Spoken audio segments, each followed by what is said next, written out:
Então agora, nós vamos aqui reagir ao professor André Roncaglia. O professor André Roncaglia é uma pessoa que eu admiro, gosto muito do trabalho, é um progressista, um desenvolvimentista,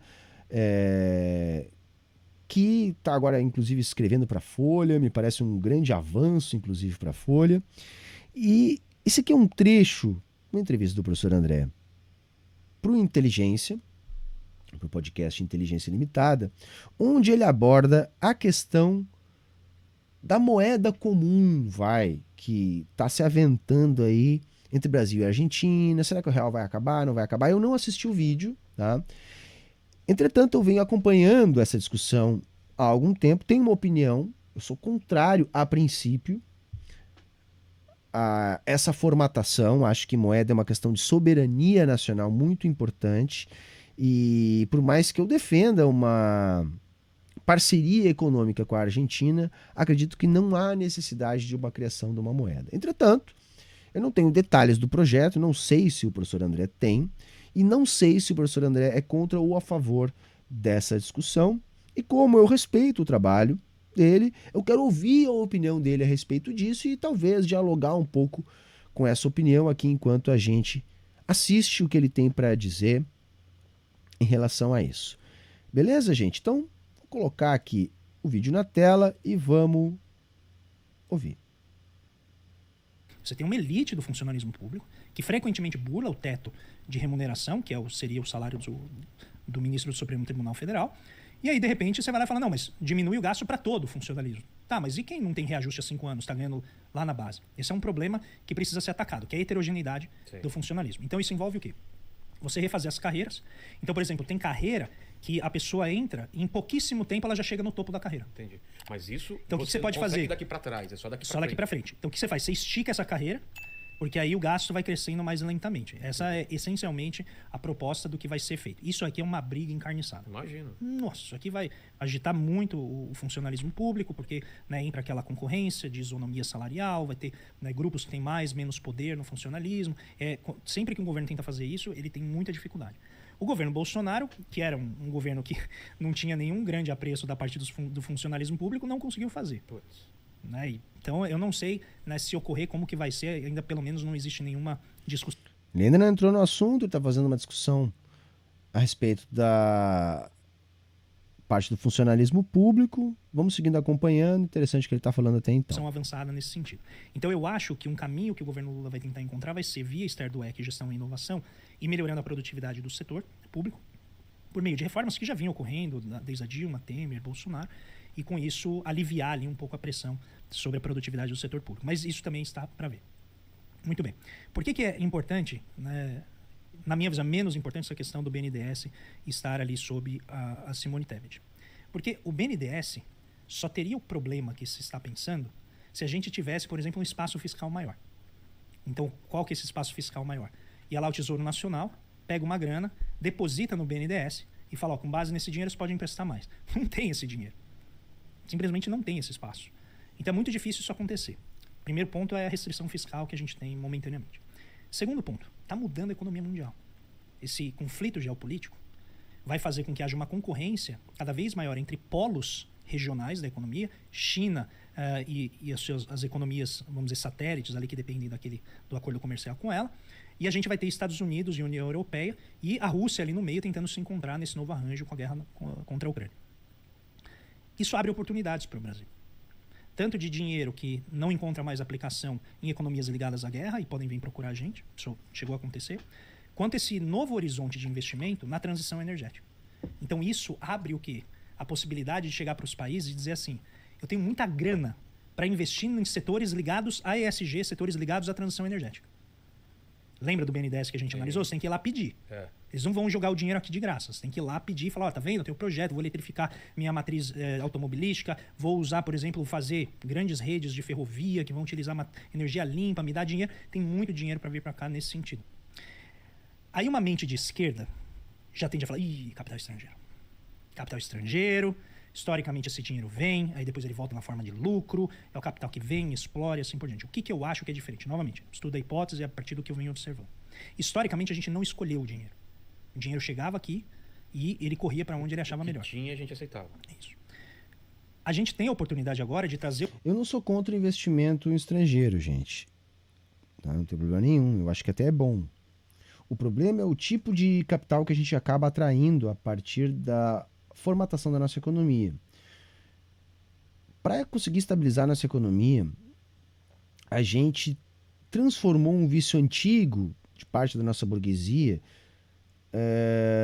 que era as aplicações que rendiam a partir das altas taxas de remuneração produzidas por uma taxa de inflação muito alta, operações do tipo de overnight, onde, como a inflação era muito alta, a taxa de juros paga na renda fixa era alta também, então havia esse tipo de aplicação onde a burguesia aplicava no rentismo do overnight.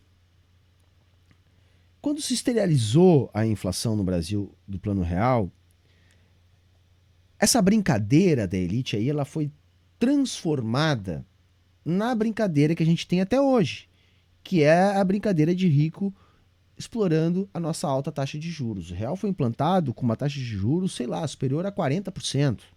Um absurdo, uma coisa inimaginável para os padrões de hoje em dia. Então se substituiu a grana fácil do overnight, que rendia em função da alta inflação, pelo rendimento com títulos. Isso cria um canal de entrada de dólar no Brasil que, embora a gente acabe dependendo disso para segurar a nossa taxa de câmbio, já que o nosso câmbio é muito volátil, embora a gente consiga estabilizar um pouco o câmbio com isso, não é o melhor dólar possível, porque não é aquele dólar que vem para investir no país. É o dólar que vem daquele investidor, daquele mega investidor, daquele fundo de pensão que está olhando no mundo, que é que está pagando a melhor taxa de juros entre os bancos centrais onde se tem algum tipo de garantia. Porque a ideia é a seguinte, quando se fala em saúde financeira do país, eu acho bizarro o que eles falam a respeito do Brasil. Que nem hoje eu estava assistindo o Jornal Nacional, falando da bobagem lá, da ideia do Haddad de retomar o tributo dos combustíveis antes de conseguir alterar o PPI, o que vai ser uma praga, vai ser uma bomba. Se acontecer, espero que não aconteça, mas enfim, não estou muito otimista.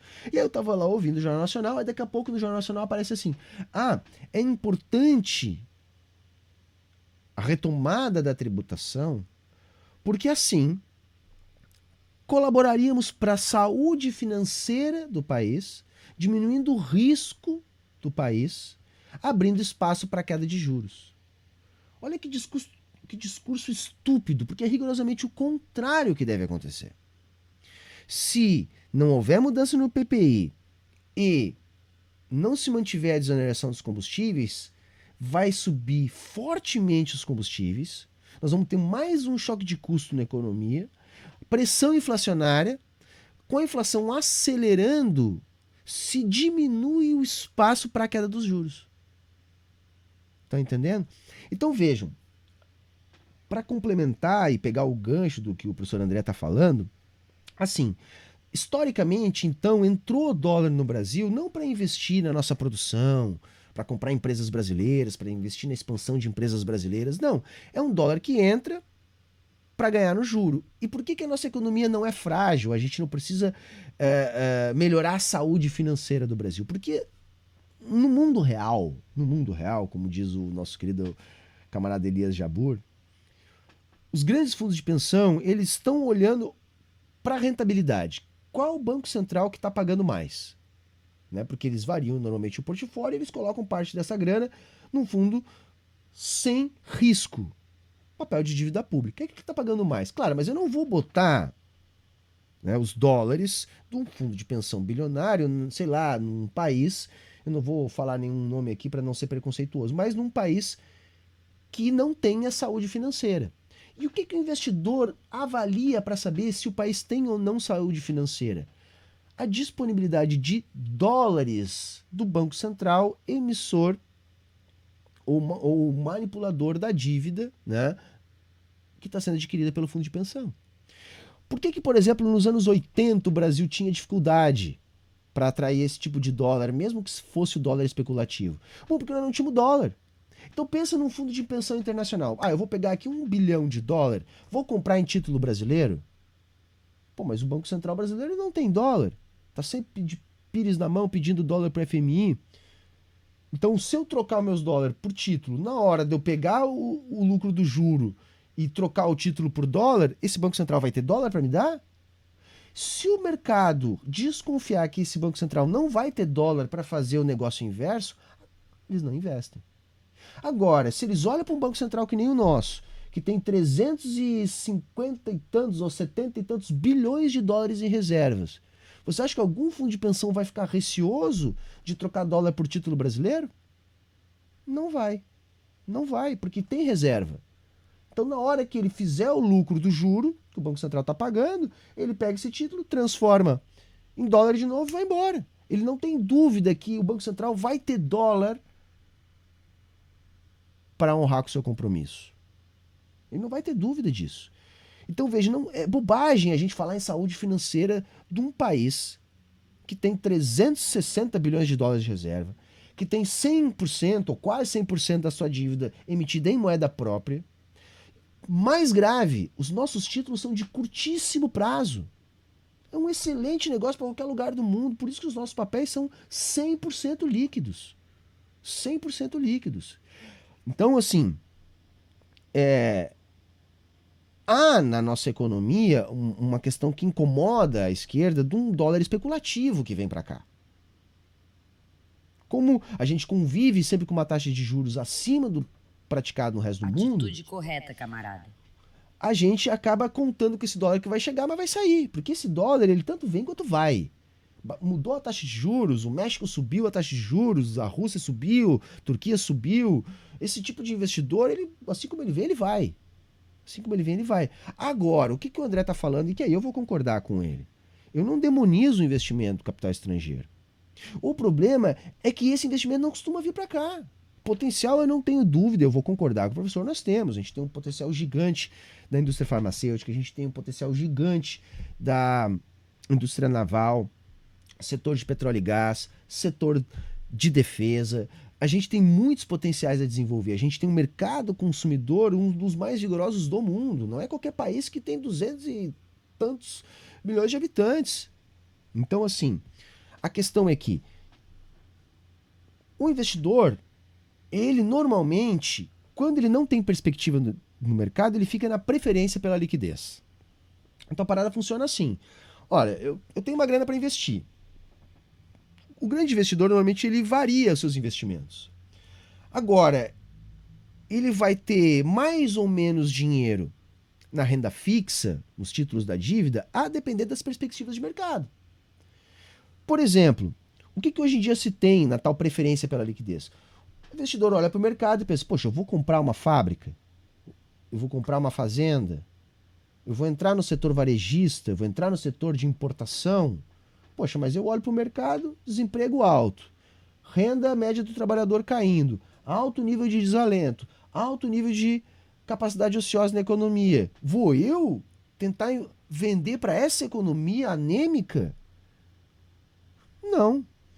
Eu prefiro, às vezes, ficar com um dinheiro parado, porque a maior parte do mundo hoje, título público é dinheiro parado.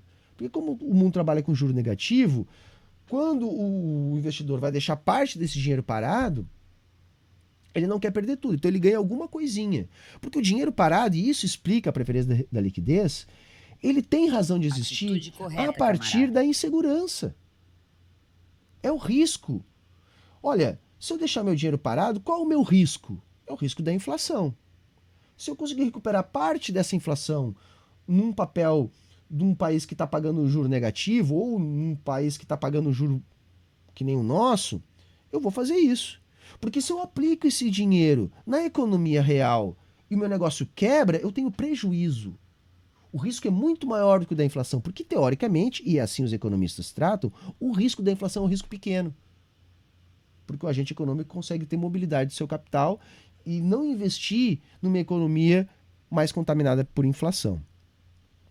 Então é isso que na prática acontece no Brasil. Nós não temos um mercado vigoroso, a gente não tem uma taxa de juros competitiva para estimular a demanda agregada no mercado. O dólar que acaba vindo para cá é o dólar especulativo, é esse dólar que vem mais vai. Se a gente construir um mercado capaz de absorver investimento externo, eu acho ótimo, não tenho problema nenhum, não tenho preconceito com isso. Gente, eu sou comunista daqueles que entende que o socialismo tem que ser a superação do capitalismo. Não é a negação do capitalismo. A gente não constrói o socialismo negando o capitalismo. A gente constrói o socialismo superando o capitalismo. Então a gente tem que buscar um modo de produção mais eficiente. O socialismo não vai se estabelecer pela vontade dos revolucionários. A gente pode até conseguir fazer a revolução a partir da nossa vontade de organização. Agora, a revolução vai se transformar num processo exitoso de transição socialista se e somente se nós desenvolvermos uma economia mais eficiente. Vamos entender uma coisa, o que Marx e Engels nos dizem é o seguinte: o capitalismo não se transformou em dominante por causa da força. A força ela é utilizada em todos os modos de produção baseados na propriedade privada dos meios de produção. O que fez do capitalismo dominante, o que fez da sociedade baseada na propriedade privada dominante, é o fato dela ser mais produtiva. Então o socialismo vai superar o capitalismo quando ele for mais produtivo. Nesse sentido, eu acho muito bacana o que pode estar acontecendo na China. Reparem bem na minha frase, pode estar acontecendo na China. A China investe há muitos anos na formação de mercados. Mercados. Então reparem o que a China está fazendo. Para juntar com o assunto que nós estávamos falando antes. A China tem um mercado consumidor gigante. A China se transformou na fábrica do mundo e começou a atrair um monte de dólar para lá. Se um monte de dólar está indo para a China, porque as empresas estão trocando seus dólares para a China para poder comprar da China, tendencialmente a moeda chinesa se valoriza. Só que com a valorização da moeda chinesa, o diferencial de preço da economia chinesa se desfaz. Por isso que países menos desenvolvidos se desenvolvem com moeda desvalorizada. A desvalorização da moeda causa um diferencial de preço na economia. O que a China fez? A China entra no mercado comprando dólar. Comprando muito dólar para quê? Para segurar a cotação da sua moeda e não perder essa vantagem de preço. Com isso, a China acaba ficando com um montante de reservas em dólar gigantesco. Isso é mais um argumento para a gente provar para os liberais como é absurda essa ideia de que a China vai quebrar. Porque a China não vai quebrar. Quem é que vai deixar de investir na China com medo de não ter respaldo do Banco Popular da China de reaver seus dólares? Com a quantidade de dólar que o Banco Central da China tem. Então vejam, se a China está praticando um tipo de socialismo, né, vamos deixar no condicionante, eu acho que há uma discussão em relação a isso, eu estou entre aqueles que acreditam que sim, a China está desenvolvendo um tipo de economia planificada, essa economia planificada também conta com a participação do capital estrangeiro. Então não há uma questão de demonização do capital. O que nós temos no Brasil é uma situação onde o tipo de capital estrangeiro que acaba vindo para cá não é o melhor, porque não é aquele que é investido na produção. E isso não acontece porque não há uma perspectiva de demanda no nosso mercado interno. Por uma série de fatores. Poucos gastos do governo, política de austeridade e taxa de juros muito alta. Mas vamos seguir, porque eu quero ver ele falar da moeda, eles ainda não entraram nessa parte. O dinheiro e colocar onde a gente precisa. Se a gente vai ter capacidade política e institucional de fazer isso ou não, o tempo vai dizer. Mas a oportunidade é essa. E onde que se estruturam essas oportunidades? No BNDES e no Ministério do Desenvolvimento, do Comércio e do Comércio, da Indústria, Desenvolvimento, que é o MDIC, que tem hoje o ministro, o vice-presidente Alckmin. Esse ministério, junto com o BNDES, pode identificar essas oportunidades, fazer, né, aqueles roadshows que eles vão mundo afora. Olha, a gente tem aqui um projeto de infraestrutura ligando a Argentina, Paraguai, Chile, fazendo ali o corredor transoceânico, que tem projeto disso. A gente tem, né, programas aqui de desenvolvimento de energia solar, né, as fotovoltaicas, eólica. Temos aqui vários projetos que vocês podem dar dinheiro para a gente financiar. E isso é, na minha visão, uma mudança de padrão. Então a gente tem agora a oportunidade de direcionar esse recurso. E por que isso é importante? Porque, em essência, é isso que a China faz. A China, ela atrai o capital e ela diz onde que esse capital vai. Entendeu? Ela chega o dinheiro, ela fala assim, eu quero investir aqui. Ah, não, eu quero investir... Não, você vai investir aqui. Aqui que eu preciso. Você quer?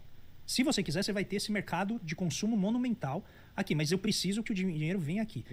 E ainda exige transferência de tecnologia. E a China mostrou o caminho. É isso. É isso. É planejar, é dizer onde vai investir, pensar no longo prazo, investir na formação de mercados e ainda por cima exigir transferência de tecnologia. Porque é isso que a China faz. Nunca fez isso. Porque já não tem poder. Mas hoje em dia tem, você acha? Não, então. Não tem. Historicamente a gente não tinha. Ah, tá. E hoje não tem também, infelizmente. Não sei a resposta do professor André. A minha é essa. Acho que a pergunta do Vilela é elementar. Tá, mas se é tão simples, por que a gente não faz? O problema é político. Eu estou dizendo isso há muito tempo. O caminho das pedras, a economia já se desenvolveu muito. Tem, nossa, toneladas de papers explicando teoria do desenvolvimento para todos os gostos. A questão o que impede o desenvolvimento não é saber o que fazer. O problema é político. O problema é político. Né? Há uma dominação ideológica, há uma dominação econômica que trava a política no mundo ocidental. A China só pode fazer isso porque ela passou por um processo revolucionário. O Vietnã pode fazer isso porque passou por um processo revolucionário. Coreia do Sul, né, para falar de um outro país aí de desenvolvimento tardio, fez isso sem passar por um processo revolucionário, mas ela foi autorizada politicamente a fazer isso por causa de um interesse geopolítico imperialista na região. Da mesma maneira que a Alemanha pôde fazer também assim no pós-guerra. Então veja, se não há entrave político, a economia sabe como desenvolver as forças produtivas no capitalismo. E no Brasil nós não temos ambiente político para isso. Nós estamos no meio de uma guerra, tá lá o Lula, que a gente ajudou a eleger, aí tá lá o Haddad, tá? Falando austeridade fiscal, falando em reduzir gasto público, falando em aumentar tributo dos combustíveis, que vai explodir a inflação, vai impedir a derrubada do juro. Com essa taxa de juro não tem desenvolvimento. Quer dizer, o problema da gente continua sendo político. Tá? Ah, mas Humberto, a culpa é do Lula, não é do Haddad. Mais ou menos, né? Porque assim, chega o Haddad, que é o responsável pelo corpo técnico, né, da economia brasileira, e diz, olha, os técnicos estão dizendo isso. É uma questão de matemática, Lula, não dá. O Lula não é economista, imagina. O Lula vai dizer, tá, mas se eu não entendo isso aí tudo que vocês estão me dizendo, mas se os técnicos estão dizendo isso... Agora, que técnico? Entendeu? A economia não é uma ciência exata, nunca é uma questão de matemática. Em economia, os tecnocratas, como diria Maria da Conceição Tavares, eles fazem aquilo que os políticos mandam. Então, se mandar gerar déficit, geram déficit. Se mandar fazer contração fiscal, fazem contração fiscal. Então, assim, o político é o tecnocrata. Mas vamos ver a opinião do André a respeito disso. Será que tem margem política no Brasil? Eu penso que não. Tá. Só que agora, como é um novo momento, e tem um montão de dinheiro procurando essas oportunidades de aplicação, É a hora. é hora de você chegar e falar, olha, eu tenho oportunidades de aplicação. Eu não acredito muito nessa tese de que há muito dinheiro no mundo procurando a oportunidade de aplicação. Esses mercados que o professor André está falando aí, todos eles são mercados promissores, existentes, eu vou concordar. O que eu penso é que nós estamos num momento de nova Guerra Fria. Há uma disputa entre dois modelos econômicos. Flagrantemente uma disputa entre dois modelos econômicos. O modelo financista, liderado por Washington, e o modelo industrialista, produtivista, liderado por Pequim. E Washington acentuou, vamos dizer assim, a sua sanha imperialista nas suas áreas de influência.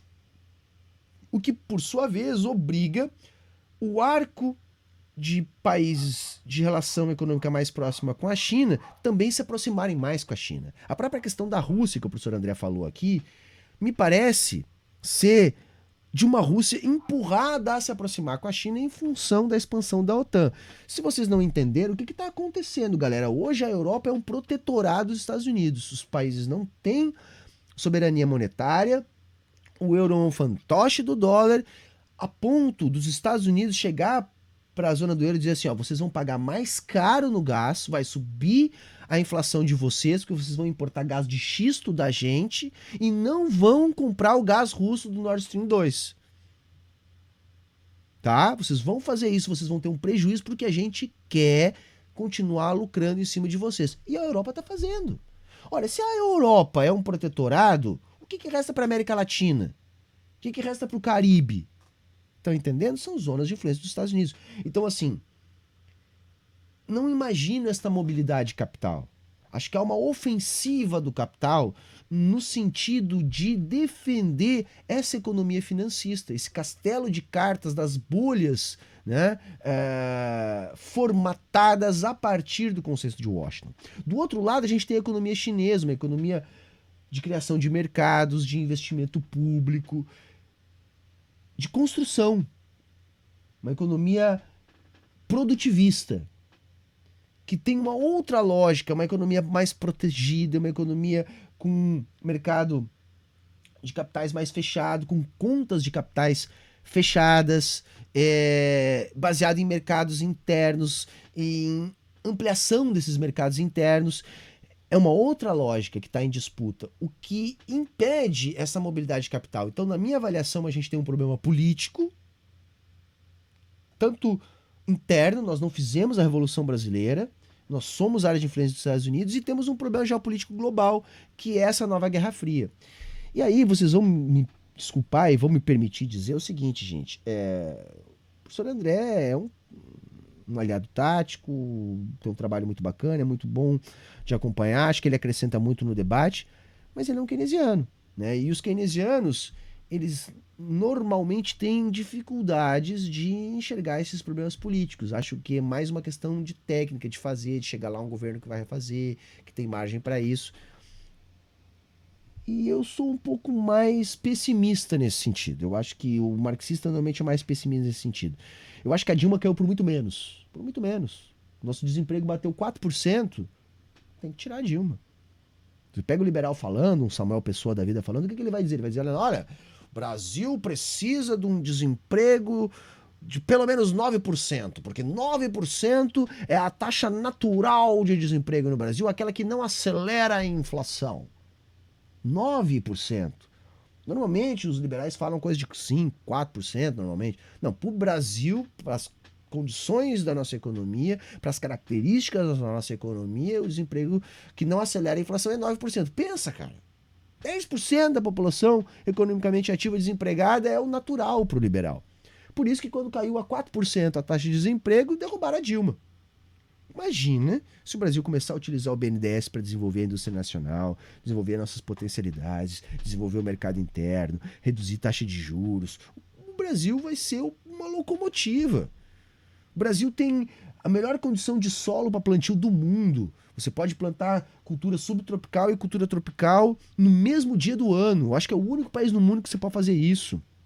O Brasil tem fonte de minério, o Brasil é autossuficiente em petróleo e gás, o Brasil tem recursos hídricos abundantes, o Brasil tem a maior reserva de água doce do mundo, o Brasil tem um mercado interno enorme, o Brasil tem força de trabalho à vontade, o Brasil ainda, embora tenha passado o melhor momento, mas ainda tem algum boom demográfico, enfim. Se o Brasil começa a fazer o que tem que fazer, em 5 anos o Brasil é a nova China, em termos de desenvolvimento, em termos de crescimento. Mas experimenta fazer 1/10 disso para ver o que os Yankees fazem com a gente. Repito, por muito menos, uma economia meio atrapalhada até da Dilma, conseguiu derrubar ali a taxa de desemprego a 4% e isso custou o mandato dela. Esse tipo de transformação mais estrutural, mesmo para desenvolver relações capitalistas de produção, só é viável mediante a revolução. Ou a classe trabalhadora organizada toma o controle político do país, rompendo com qualquer tipo de imperialismo, na força, ou esse tipo de medida para desenvolver a economia não é permitida. E aí vocês vão me desculpar, não sei se é o caso do professor André, mas normalmente os keynesianos são titubeantes. E aí eu vou concordar com o tio João Carvalho, que uma vez disse, o keynesiano é aquele que chega na linha, na cara do gol e chuta a bola para fora. Por quê? Porque ele não consegue perceber, por exemplo, esses entraves políticos. Você não vai falar assim, olha, vamos fazer garimpo. Eles vão falar, não, garimpo é ambientalmente responsável, não vou investir nisso. Ah, Mas tá bom. A minha prioridade é essa. Entendi. Então, se Tá você... entendendo? Olha só, é um pouco ingênuo, gente. Ah, não, é só uma questão de bons modos para atrair capital estrangeiro. Ah, por favor. Acredito que uma parte até possa fluir a partir disso aí, né? Na Europa eles gostam dessas coisas um pouco mais, mas. Poxa. Isso para os Estados Unidos tanto faz. Tanto faz. Ontem ainda eu estava vendo o Zelensky, né? Que agora é o novo Liberal Boy, né? O novo garoto propaganda da Europa para o mundo livre, né? Recebendo lá 2 bilhões de dólares da Arábia Saudita. E aí foda-se, tá ligado? Foda-se. Ah, que as práticas da Arábia Saudita. Não, aí ninguém vê problema em negociar com a Arábia Saudita. Eu sou escaldado em relação ao capitalismo. O capitalista quer reproduzir capital. Tá morrendo gente, tá matando as plantinhas, tá poluindo os rios. Foda-se. Foda-se. Dá para reproduzir o capital, então eu vou botar meu capital lá. Tá? Eu não acredito muito nesse discurso aí. Se você estivesse numa situação em que o dinheiro está procurando o que ele quer, aí eu considero uma situação de dependência estrutural, que era o que a gente teve historicamente. Pode ser que eu esteja sendo ingênuo, tá? Mas por que eu acho que a chance boa disso estar acontecendo?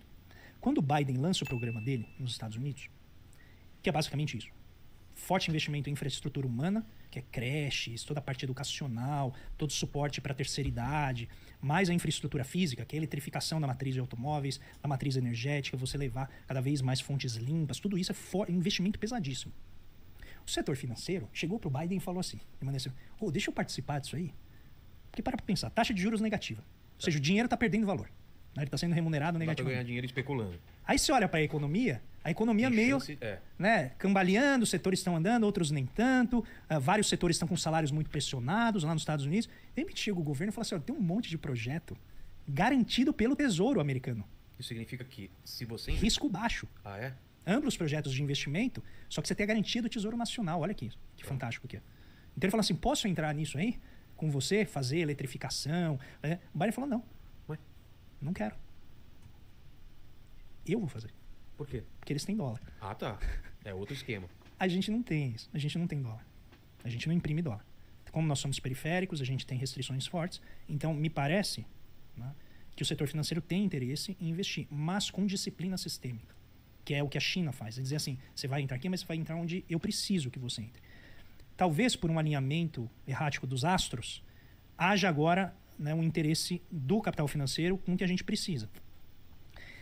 Eu não acho que vai ser suficiente, porque eu acho que o modelo ESG que investe em determinados setores... O que é o modelo ESG? É Environment, Society and Governance, que é esse modelo que investe na área ambiental, na área de governança, que envolve toda a parte de cuidados humanos e tal, e sociedade que cuida da questão distributiva, inclusiva, né, o crescimento inclusivo e tal. Então você vai investir em setores que cuidam tanto do meio ambiente quanto da inclusão social e ao mesmo tempo também de formas de governança que sejam mais sustentáveis. Então o mercado financeiro começou a olhar para isso. Então você fala assim, eu vou investir, por exemplo, nas lojas americanas. As lojas americanas vão lá e tentam conseguir a credencial, a certificação de que eles são ambientalmente responsáveis. Porque aí vem dinheiro ESG que não pode correr, por exemplo, para a Vale, por exemplo. Entendi. Aí eles pegam esse dinheiro e gastam porque eu estou fazendo investimento ESG. A Vale começa a fazer, estou gastando mais com segurança das minhas, das represas, como é que é o nome? Das barragens. Então eu estou diminuindo a poluição e tal, então me manda mais dinheiro. Entendi. E esse dinheiro ele está marcado, ele vai só para esses investimentos. Então se isso acontecer e a gente puder aproveitar, esse medo de capitalizar o BNDES por meio de fundos do Tesouro, ele desaparece. Porque você está buscando dinheiro lá fora, você não está buscando, né, dinheiro no Tesouro. E eu acho que a articulação do BNDES com o MDIC, que é o Ministério do Desenvolvimento, faz todo sentido, porque você precisa ajudar o setor privado a se organizar. Porque tem mercados nessa transição que, por exemplo, você ainda não tem aqui no Brasil. Você vai ter que criar esses mercados. E nisso, eu concordo perfeitamente com os liberais, que eu não acho que um burocrata de Estado é alguém que está capacitado para criar um mercado no sentido de ter empresa. Eu não acho que o Estado tenha que fazer isso, a não ser que seja um setor em que realmente a gente precise fazer. Mas isso também é aberto à discussão. Então você vai precisar do setor privado. O setor privado vai ter que atuar. E aí a dúvida que aparece é se a gente tem essa classe empresarial para fazer isso. Entendeu? Isso eu tenho dúvida. Se existem esses empresários que vão tocar esses projetos. Por isso que isso está em aberto. Agora, dinheiro, eu acho que não vai faltar. Então, esse é o arranjo que eu vejo no governo Lula. Ele é muito esperançoso. Eu sei que muita gente vai achar que ele é ingênuo, mas ele tem muita esperança porque eu acho que a gente tem uma mudança ampla no setor externo, que é favorável a gente, e vai depender muito da nossa capacidade de criar mecanismos para trazer esses recursos para a gente ativar a nossa economia. Novamente, porque o setor privado está sobreendividado. está lutando com as suas contas e não está com a oportunidade nem dinheiro em caixa para falar assim, vamos fazer, né, uma transição, participar da transição verde do jeito que a gente quer. Estou prestando atenção no que ele está falando aqui. Eu acho que ele talvez esteja sendo um pouco ingênuo em relação a esse tipo de capital. Agora, só quero fazer um adendo em relação ao que ele falou do setor privado estar endividado. Isso é uma consequência, gente, das políticas de austeridade. Lembra que a gente estava falando antes? Quando o governo para de gastar, né, ele está deixando de colocar moeda na iniciativa privada. Então, se a iniciativa privada começa a ter acesso a menos moeda, né, tem menos moeda no mercado, tem menos demanda, há menos contratação, há menos produção, há uma retração dos mercados, aumenta o endividamento privado. Uma identidade contábil também, como aquela do Banco Central que a gente estava falando, né, imaginando uma economia fechada, é a seguinte: o déficit público é igual ao superávit privado. Então, para a iniciativa privada ter um superávit, né, tem que haver um déficit público. Né? O único jeito de você ter um superávit público e um superávit privado ao mesmo tempo é numa economia aberta, né, porque você vai estar absorvendo poupança externa, você vai estar absorvendo déficits de outros países. Né? Então, assim, para haver um superávit privado, tem que haver um déficit público. Né? Então, se o país não quer sustentar déficits, bom, não pode reclamar depois da iniciativa privada estar quebrando. Vai precisar de coordenação, vai precisar de incentivo. E eu acho que tem mecanismos para poder facilitar isso. E eu não acredito em burguesia nacional, tá? Vocês me desculpem. A burguesia nacional é rentista ou fazendeira. É isso. Ninguém quer desenvolver nada aqui. Para que eles vão arriscar? Eles vão onde eles já sabem. Vamos sair do Brasil, então, América Latina e depois mundo. E a relação do Brasil, essa coisa da moeda única, aí, vamos ver. Como que a gente está nessa relação geopolítica e econômica aqui da América do Sul? Que ponto que a gente está? Então, a gente passou por um período de grande fragmentação na integração regional. Né? A gente teve essa ascensão de governos de direita que não tem muito essa preocupação em integrar os países e tal. E isso levou, na minha visão, a um retrocesso nesse processo. Com a emergência de outros governos de esquerda, a tendência é que esse esforço... O Mercosul chegou a funcionar para valer ou não? Ele funcionou. Agora, se funciona do jeito idealizado, não, né? Tá. Porque tem muito desnível, muita assimetria entre países, né? A Argentina tem uma dificuldade ali em organizar a sua economia, tem muita dependência de dólares, não consegue estruturar, né? Instabilidade política. Então, tudo isso dificulta você ter estabilidade, mas existem esses acordos. Eles cumprem um papel importante. Basicamente porque o Brasil, na exportação para a Argentina, ele tem uma dependência grande em pequenas e médias empresas. Então, para a gente é bom, porque pequenas e médias são as que mais empregam. Então você consegue trabalhar para exportar, né, para a Argentina e garantir emprego de qualidade na área industrial, manufatureira. O problema é que tanto o Brasil quanto a Argentina vão perdendo muita participação no comércio internacional de manufaturas. Então a Argentina perdeu, o Brasil perdeu bastante. E aí o que acontece? A China vai chegando. A China já fez esse processo. A China, né, faz várias medidas comerciais questionáveis de triangulação. Né? Vende para o Paraguai, aí parece que o produto é paraguaio, né, quando na verdade é um produto chinês. Já teve vários questionamentos disso no OMC e tal. Nem sei se eles ainda fazem. Mas assim, a competição é bruta. Né? E a China tem uma capacidade de vender produtos com custo muito baixo. Assim. Você vê os dados, assim, o negócio é tudo coisa de 1/3 o custo. Então, não é pouco. Não, é gritante. É quase impossível competir com eles. São realmente uma economia monumental. Então existe aqui um jogo que é proteger as economias e as relações do avanço chinês, que vem monumental, mas ao mesmo tempo criar mecanismos para reerguer a economia aqui no Mercosul. Então, eu não sei se... Até aí eu estou absolutamente de acordo. Eu quero ver o que ele vai falar a respeito da moeda. Até aí eu estou rigorosamente de acordo. Vai te atrapalhar o raciocínio, mas por que a gente deve se preocupar em reerguer outros países se a gente está derrubado? Porque juntos a gente é mais forte. Eu sei que parece meio clichê. Dois caras caídos no chão, abraçados, e falam, vamos derrotar o mundo. O cara fala, velho, não, né? Vai ter economista que vai falar assim, André, daqui a pouco vai somar déficit para gerar superávit, né? Dois homens caídos, então eles vão virar um homem de pé. Não é isso. Não é isso, tá. A ideia é que o Brasil, assim, ele não tá um país caído. O Brasil é uma máquina produtiva sensacional. A gente é a maior economia regional, a gente tem uma influência... Não, na região. Tá. A gente tem uma importância econômica na região grande. Com certeza. Só que isso se desestruturou nos últimos anos, porque aquilo que eu estava falando para você, essas coisas não ocorrem espontaneamente. Se você tira política de indução, né, industrial, de indução comercial, o mercado, ele desestrutura as relações regionais. Porque todo mundo começa a olhar para a Europa, todo mundo começa a olhar para a China. Aqui, na América do Sul, em vez de eu fazer acordo regional, Brasil, Argentina, Uruguai, Paraguai se unirem para entrar em comércio com a União Europeia, cada um vai fazer o seu. Então você desestrutura, e aí separado você é mais fraco comercialmente. Vem a China e começa a se aproveitar das brechas, como eu te falei. Eu gosto dessa parte que ele está explicando, porque assim, a galera tem uma síndrome de vira-lata, que nem eu chamo, né? De achar. E o Brasil, na verdade, é uma das principais economias do mundo, gente. Tá? A gente tem uma economia que tem totais condições de crescer, né? Aquilo que eu sempre digo, mercado interno grande, matéria-prima à vontade, clima propício, abundância de dólar no Banco Central, moeda estável, dívida precificada em moeda local. O que a gente precisaria, né? A gente também tem um sistema bancário muito forte. Basicamente são duas coisas: desconcentrar um pouco o nosso sistema bancário, acho que é o que a gente precisaria, né? E não é fácil de fazer isso, mas a gente tinha que desconcentrar o sistema bancário, isso ajudaria a reduzir o spread bancário, então o juro que a gente paga ficaria menor. E eu acho que talvez uma mudança no perfil dos prazos da nossa dívida pública também seria bom. Também não é fácil de fazer, né? Essa alteração, mas acho que gradativamente daria para fazer.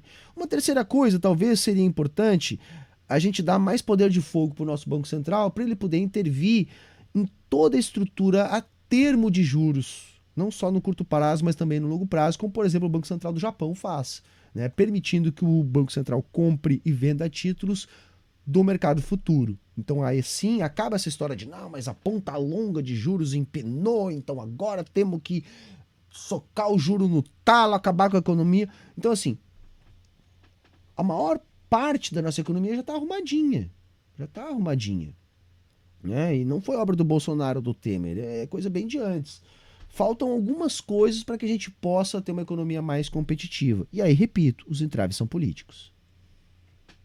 Não tem gente boazinha. Só que a gente está falando de nível de Estado, competição, comércio. Não é espaço de avaliação moral que a gente usa no plano individual. É geopolítica, né? Política comercial. Então o que você faz? Você chega para um país como a Argentina e fala assim, olha, a Argentina tem uma capacidade produtiva boa, consegue gerar divisas, só que a moeda dela está atrapalhada. Então o que acontece? Quando ela produz para exportar, o exportador vende e deixa o dólar em Londres. Ele não traz para cá, porque ele está esperando desvalorizar o peso para ele ganhar mais peso quando ele trouxer o dólar que ele traz. Entendi. O importador não sabe quando vai desvalorizar o peso, faz o quê? Compra mais importação, antecipa. Porque ele quer comprar antes que o peso desvalorize. Você gera um impasse, estou simplificando a coisa aqui, mas para as pessoas terem uma ideia, você gera um impasse que acaba com os dólares do país. Aí tem que ir lá no Fundo Monetário Internacional pedir 40 bilhões, um dos maiores empréstimos já feitos pela FMI. O grande problema da economia argentina é esse, gente, é a ausência de dólar, tá? A galera tem que entender o seguinte, a Argentina quebrou porque faltou dólar, tá? Não foi porque faltou peso, é porque faltou dólar. Só que você não consegue manter uma situação como essa. Então o que você tem que fazer? Garantir correntes de comércio que eliminem esse problema que pode ocorrer no setor cambial de o exportador atrasar a entrada do dólar e o importador antecipar o uso do dólar. Como que você faz isso? Você ajuda o país, em vez primeiro de usar dólar, poder usar uma outra moeda. Então já tem até um esquema de trocas diretas entre Brasil e Argentina, que não precisaria passar pelo dólar. Mas isso não necessariamente vale para o restante da comunidade aqui na América do Sul. Então, a ideia que seria moeda comum, que foi jogada nesse sentido pelo Alberto Fernandes, né? Não foi nem o Lula, até o Ministério da Economia já meio que desconversou. Eles falaram, ninguém está falando de construir uma moeda única, não é nada disso, a gente está... Mas o Haddad falou. Falando de outra coisa. Então o que é essa outra coisa? Você não teria, por exemplo, o SUR, ele não vai circular na tua carteira. A gente não vai ter o SUR como a gente tem o real. O euro, por exemplo. Isso, não vai ter isso. Não, essa é uma moeda única. Tá? A moeda comum seria uma função da moeda, que é ser unidade de conta, que é ser, por exemplo, o equivalente a como eu meço o preço de alguma coisa. Então, em vez de eu vender o produto em peso, eu posso, por exemplo, fazer trocas aqui dentro da América Latina em SUR. E aí cada país, a depender da participação relativa que ele tem na corrente de comércio aqui da região, ele vai ter uma quantidade, né, de moeda, de SUR, que ele pode utilizar. Que tinha. Seria algo parecido, mas seria mais parecido com... Vamos pensar assim. Seria como se você transacionasse em dólar, só que você não tem a restrição de impressão do dólar que é feita pelos Estados Unidos. Então hoje, se eu quiser... Você está entendendo, gente, que ele está justificando o seguinte, seria apenas uma moeda para servir como unidade de conta. Então aí, o exemplo que disse, olha, é como se o preço fosse em dólar, mas na hora de trocar não fosse em dólar. Eu só não entendi por que ele disse que não é o RV. Que no meu entendimento é basicamente isso que o RV fazia. O RV não era uma moeda, né? Ela era uma unidade de valor. Portanto, ela tinha uma propriedade da moeda que era ser unidade de conta. Na época da URV, como é que funcionava? Você ia no mercado, os preços estavam expressos. Acho que a última moeda ali, acho que era o Cruzeiro Real, acho que a última moeda antes do real, se eu não me engano, foi o Cruzeiro Real. Então, os produtos, as mercadorias estavam expressas em Cruzeiro Real. E aí você tinha uma tabelinha que era o valor da URV no dia. E aí você convertia, né, o preço, vamos dizer assim, ou melhor, os preços estavam expressos no RV, né, e convertia para real a partir da tabela do RV na hora de pagar. Tá? Era isso. Que basicamente era converter para dólar. Por quê? Porque a URV ela era atrelada ao dólar. Tá? Eu só não entendi por que seria diferente. Eu ainda não entendi o argumento do professor André, vou continuar assistindo. Concordo com tudo que ele disse a respeito da dificuldade da Argentina de conseguir dólar, da questão do Brasil e Argentina precisarem se relacionar economicamente mais, que seria bom para o Brasil também, fortalecer relações com a Argentina, relações econômicas com a Argentina, e fazer isso sem a dependência do dólar seria bom para a Argentina e seria bom para o Brasil. Ok, até aí 100% de concordância. Onde é que está a minha discordância até então? E por isso eu quero entender um pouco melhor a posição do professor André. É porque, primeiro, já há um mecanismo nesse sentido, de trocas entre os bancos centrais, como a Argentina já tem com a China, como o próprio Brasil e a Argentina já tem, até como o próprio professor André acabou de citar. Então, por que não melhorar esse sistema, que tem funcionado muito pouco, se não tem funcionado muito? Né? Outra coisa é que não há necessidade da criação de uma nova moeda. Tá entendendo? Para se criar um mecanismo tipo esse que está sendo aventado. Então, assim, se é só uma unidade de valor para servir como unidade de conta, pautando trocas regionais, bom, acho que aí até não tem problema nenhum. Né? Acho que até aí não tem problema nenhum. Né? O que eu seria contra é a criação de uma nova moeda mesmo. Tá? Então, se é só uma unidade de conta, talvez o problema, para mim, maior seja chamar isso de moeda, uma vez que não vai funcionar como moeda. Né?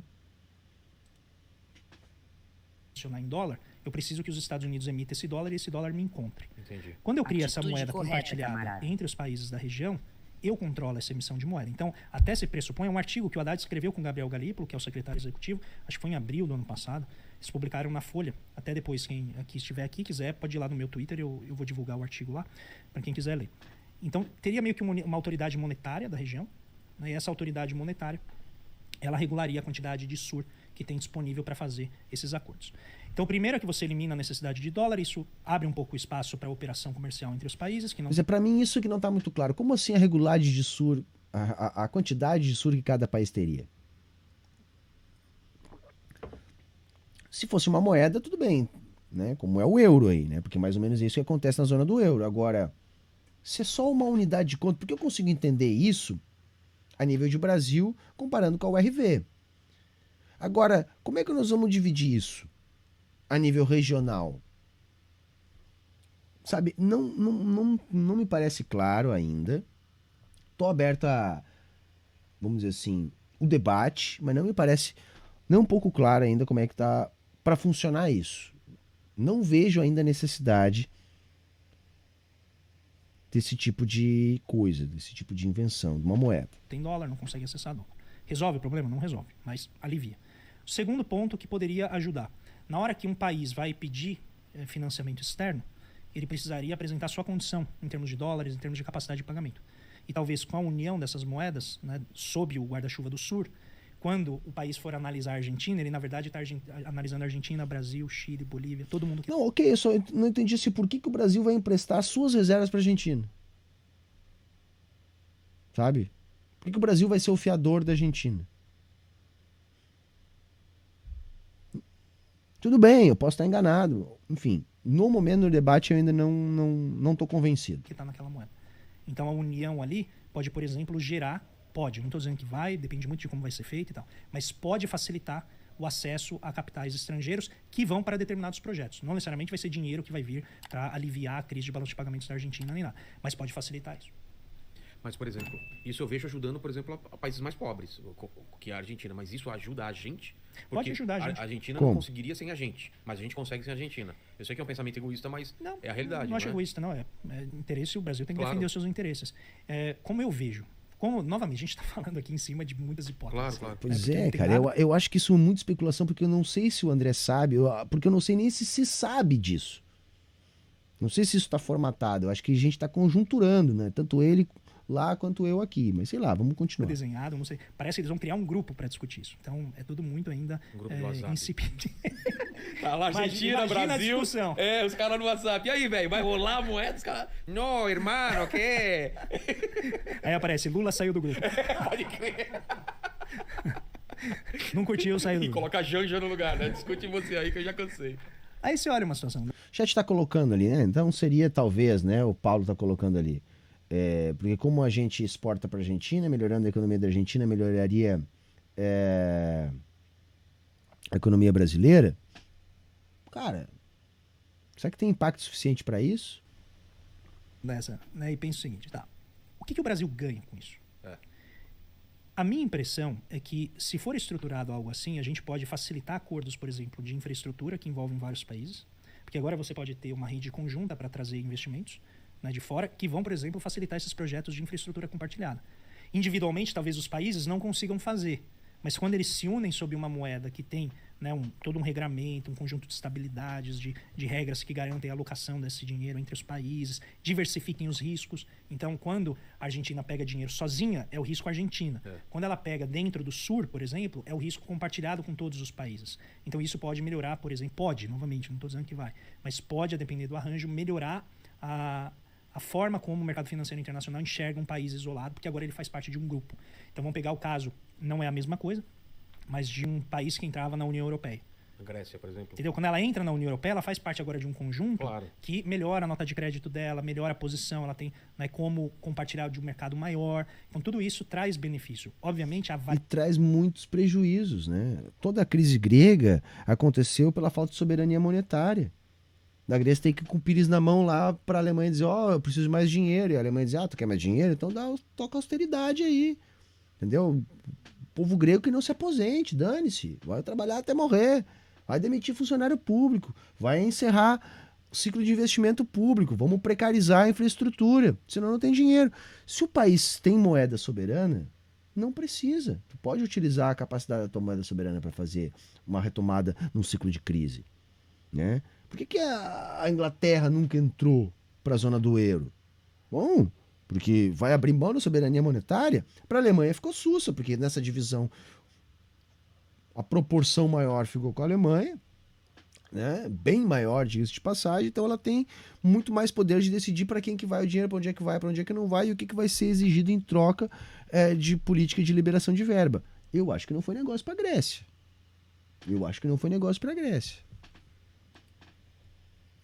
A avaliação desses benefícios vai depender do desenho, da questão. Mas a pergunta talvez chave aqui é se essa é prioridade. Não, pois é, o Brasil se colocar no lugar da Alemanha, isso eu falei lá no vídeo, quando eu comentei isso. Ok, tudo bem, o Brasil vai ter mais poder sobre a região, vai o quê? Assumir uma posição subimperialista, mais evidentemente aqui, mas aí para que nós vamos fazer isso então? Aí nós vamos se colocar numa situação de dominação ainda maior, que a gente já tem, nós já somos a principal economia do continente, subjugando essas economias locais, vamos fazer da Argentina uma economia satélite da nossa, onde a gente dê as cartas. Bom, aí eu também não sou tão cruel com os nossos irmãos. Então, assim, eu ainda não entendi, eu posso estar errado, e aqui eu estou sendo muito honesto.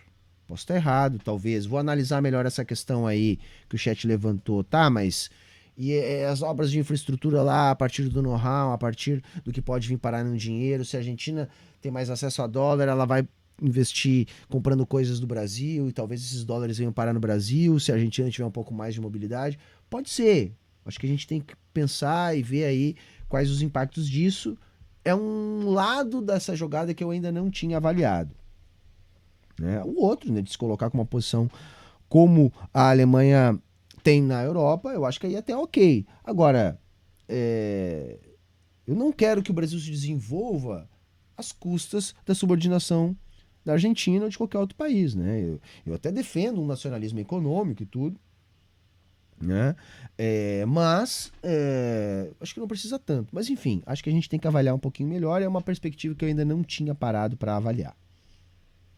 Prioridade agora, Ou temos problemas muito maiores para resolver antes. tá? E me parece Isso, além do que, pelo que a galera tá comentando no chat ali, não é para ser o euro, tá? Nós estamos aqui fazendo tudo suposições. O Roncaga tá supondo lá, eu tô supondo aqui e nós estamos supondo com o chat. Porque, na verdade, ninguém sabe exatamente maiores detalhes desse projeto, se é que esse projeto vai caminhar. que a prioridade disso vai ser colocada, acho que em banho-maria. Entendi. Então acho que eles vão discutir, vão ver. O euro demorou quase 40 anos para ser isso. É mesmo? Porque ele começa em 57, ele vai ser, né, instaurado lá nos anos 90 só. Então você teve todo um processo incrivelmente complicado e tem defeitos ali existenciais no euro, porque ele cria uma moeda comum que todos usam, né, uma moeda única, só que os bancos centrais eles são nacionais, mas não têm poder de emissão. Isso significa na prática o quê? Que eles não controlam a moeda deles. Quem controla é o Banco Central Europeu. E aí eles ficam totalmente... Eles não Não controlam a existe. moeda. Não precisa Então, por existir. exemplo, a Grécia ela não consegue desvalorizar o câmbio para exportar mais. Ah, tá. Ela não consegue gerir a política monetária nem cambial dela. Ninguém, gente, da zona do euro. Na prática, só a Alemanha faz. Quando teve a crise do subprime, e aí você teve vários bancos europeus que quebraram, e os governos foram acionados para salvar esses bancos na Europa, inclusive bancos alemães, e acho que tinha até um monte de oligarcas russos na Grécia que perderam Capitalista. Né? Vamos lá. o governo foi Tudo lá bem. salvar. Qual que foi a reação? Você tem que agora cortar gasto. Quem pagou a crise bancária do subprime na Grécia foram os aposentados. Putz. Porque você teve que cortar gasto previdenciário. E aí a Grécia poderia, por exemplo, desvalorizar o câmbio dela, exportar mais e fazer o ajuste ali, mas ela não tinha controle do câmbio. Então ela tinha que pedir dinheiro para o Banco Central Europeu para fazer, estender, né, linha de crédito para ela poder se financiar. Entendi. Aí o Banco Central Europeu falou, não vou emprestar. E com razão até falou, porque se você empresta dinheiro para um governo, todos os outros governos Claro. vão achar que também pode. Isso é um problema de risco moral sério. Mas qual que é a raiz disso? É porque não teve união fiscal. Então você juntou a moeda, mas você não juntou os fiscos. Seria o equivalente aqui ao Rio de Janeiro, que está nessa crise terrível, né, lamentável, um estado como aquele, e aí ele não tem o Tesouro Nacional para recorrer. Imagina se o Rio de Janeiro não tivesse o Tesouro Nacional para emprestar dinheiro para ele. Ferrou. Não, ia desestruturar toda a sociabilidade, a organização do Estado. Então ele E na prática, o que eles estavam fazendo na Europa era exigir austeridade. Tu quer dinheiro? Gasta menos. É isso, não tem outra. É isso. Né? Foi o que fizeram com a Grécia, fizeram com a Espanha. Vários países passaram por esse processo na Europa. pega dinheiro do... Novamente, não estou dizendo que resolve os problemas, mas né, você tenta lidar com aquilo. A Grécia não tinha isso, porque não fez a união fiscal. Resultado qual foi? Você gerou crise lá na periferia, e aí hoje eles estão tentando discutir um mecanismo de aliviar esse processo de gerar crises. Aqui não tem nada a ver com isso. Você não vai usar o SUR, você não vai ter, né, essa moeda circulando, a Argentina não vai se locupletar. Tá, tudo bem, isso eu entendi. Tá, mas se não vai ter moeda circulando, mas como que você vai ter um banco central responsável por essa moeda? Vai ter emissão dessa moeda? Enfim, essa moeda vai ser passiva de um banco central que vai ser composto por quais ativos?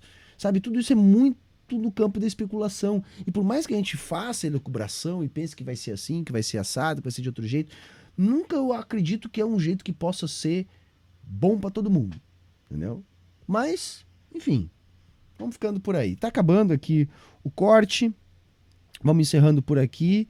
E eu acho que já deu pra gente fazer alguma discussão, até a discussão foi longa, né? Eu acho que a gente conseguiu discutir outras coisas além apenas da moeda, etc. Espero que vocês tenham gostado.